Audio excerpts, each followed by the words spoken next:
Acupuncture. Introduced to man thousands of years ago in the Eastern Hemisphere, a form of medicine predicated on internal balance to restore homeostasis within the human organism.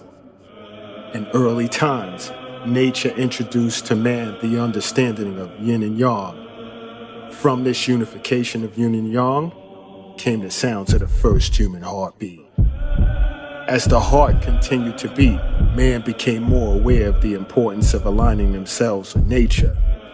Whenever disequilibrium overcame the human organism, man would turn to acupuncture to restore balance. Fast forward to present. East meets West, and forth comes the advent of integrative acupuncture. Uniting the forces of Western medicine with Eastern medicine, here I stand. Just as it shall become yours, acupuncture has become my life. Let us begin. Hello everyone, and welcome back to my show. I'm Dr. Lott, your host and educator from Acupuncture is My Life. Today I plan to talk about the functions of the spleen in acupuncture in Chinese medicine.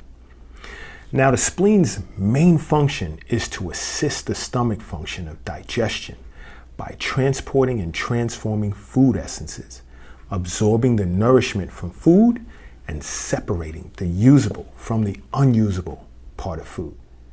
Now, the spleen is the central organ in the production of qi. From the food and drink ingested, it extracts qi from the food, which is the basis for the formation of qi in blood.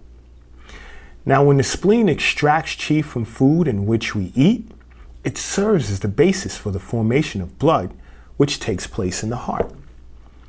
The qi in which the spleen extracts from food serves as the material basis for the production of qi in blood. The spleen, together with the stomach, is often called the root of post-heaven qi.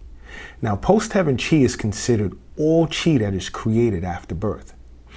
The spleen, together with the stomach, occupies a central place in physiology and pathology, so much so that tonification of the stomach and spleen is highly advocated by the major Chinese schools of thought. Now, the major Chinese schools of thought places the spleen and stomach at the center of physiology and pathology, and therefore advocating tonification and regulation of the spleen and stomach as a main acupuncture treatment principle is important. Now, injury to the spleen and stomach is usually caused by irregular diet and overwork. Now, the main functions of the spleen are to govern transformation and transportation of food essences, qi, and body fluids throughout the entire body.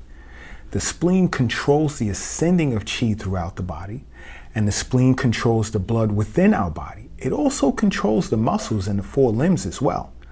Now, when I say the spleen controls the blood within the body, there are two separate aspects of control here. On one hand, it means that the qi of the spleen keeps or holds the blood within the blood vessels. On the other hand, it means that the spleen plays an important role in the making of blood, in which I discussed earlier. Now, when I speak of the spleen controlling the muscles and four limbs, the spleen's ability to extract qi from food, some of this qi is used to nourish all tissues in the body. This refined qi is transported throughout the body by the spleen.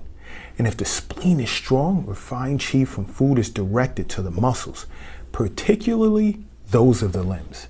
If the spleen qi is weak, the refined qi cannot be transported to the muscles, and the person will feel weary.